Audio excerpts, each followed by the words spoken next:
You remember the Argentina-France final, December 2022, the greatest World Cup match ever played. Extra time, penalties, 3 billion people watching. But here's what you might not remember. The referee added 14 minutes of stoppage time in the second half. 14. And most of it wasn't caused by goals or injuries. It was caused by players walking to throw-ins, goalkeepers holding the ball, substitutes tying their boots on the wrong side of the touchline.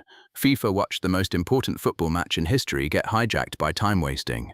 And they decided it would never happen again. 6 rules just changed for 2026. Every single one traces back to what went wrong in Qatar. The biggest changes hit the clock. 3 separate rules, all targeting the same disease. First, throw-ins and goal kicks now have a 5-second countdown. If the ball isn't in play when it hits 0, possession flips. The other team gets the throw-in. On a delayed goal kick, they get a corner. Remember Nicolas Otamendi holding the ball for nearly a minute against the Netherlands in the Qatar quarter-final while Dutch players screamed at the referee? Or Emiliano Martinez waving the ball above his head for 12 seconds before every goal kick in the final, grinning at Mbappe like he had all night? That's dead. 5 seconds on the stadium clock, visible to 80,000 people and 3 billion more at home. No negotiation. Second, substitutions now run on a 10-second timer. The board goes up, and the player leaving has 10 seconds to reach the touchline. If he doesn't make it, the replacement waits a full minute on the sideline. His team plays with 10 men. Remember Neymar walking off in the 2022 quarter-final against Croatia, stopping to hug every teammate on the way, while 30 seconds evaporated. Under the new rule, that costs Brazil a man on the pitch. 10 seconds. No farewells, no boot tying. No suddenly discovering your hamstring needs attention at the corner flag. Third, the Oscar awards are over. If a player gets treatment from the physio on the pitch, he leaves for 1 full minute. You want the magic spray? Fine. But you're sitting on the sideline while your team defends without you. Think about every time you've watched a player roll around clutching his ankle, the stretcher come out, the physio sprint on, and then 30 seconds later the same player is jogging back like nothing happened. That performance now costs his team a man. Goalkeepers are exempt because pulling a keeper creates chaos. But for the other 10, the calculation just flipped. At Qatar, one study tracked an average of 4 medical stoppages per match.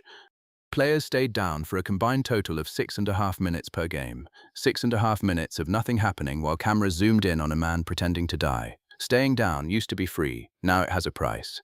Those 3 rules alone could add 6 to 10 minutes of actual football to every match. Qatar 2022 averaged 51 minutes of ball-in-play time per game out of 90. The Premier League averaged 55. A sport that sells 90-minute matches delivers barely an hour of actual play.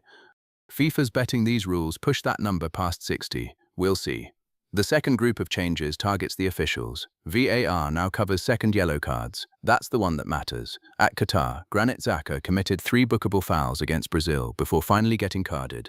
The referee swallowed his whistle because a second yellow in a World Cup knockout game is too consequential. VAR couldn't intervene because its mandate only covered straight reds. Not anymore. If a player deserves a second yellow and the referee misses it, VAR can flag it. VAR also now reviews corner kick decisions and corrects mistaken identity when the wrong player gets carded. And referees are wearing cameras, not their own GoPros. FIFA provides the hardware and controls the footage. The feeds go to referee training programs and potentially to broadcast.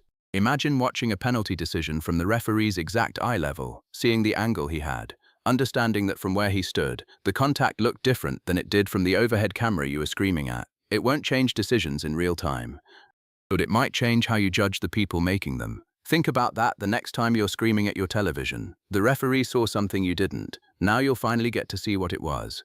The last rule changes the math on red cards. Diogso.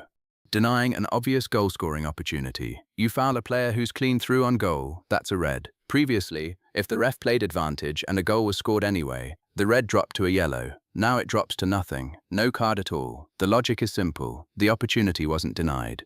It became a goal. What exactly are you punishing? In the 2022 semi-final, Theo Hernandez fouled Ousmane Dembele's marker and the ball fell to Kylian Mbappe who scored. Under the old rule, that's still a yellow. Under the new one, it's play on. FIFA took 4 years to reach a conclusion that takes 10 seconds to explain, but the logic is airtight, and it removes one of the strangest contradictions in football, punishing a team for a foul that didn't actually stop anything. 6 rules, all born from the same tournament, all aimed at the same problem. Qatar showed FIFA what 3 billion people already knew. Too much of a football match isn't football. It's theatre. Rolling, walking, stalling, waving to crowds, hugging teammates you'll see in the tunnel in 5 minutes.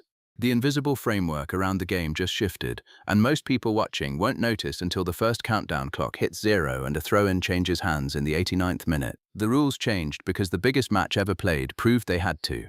Whether the game changes with them is a different question. Ask again in July.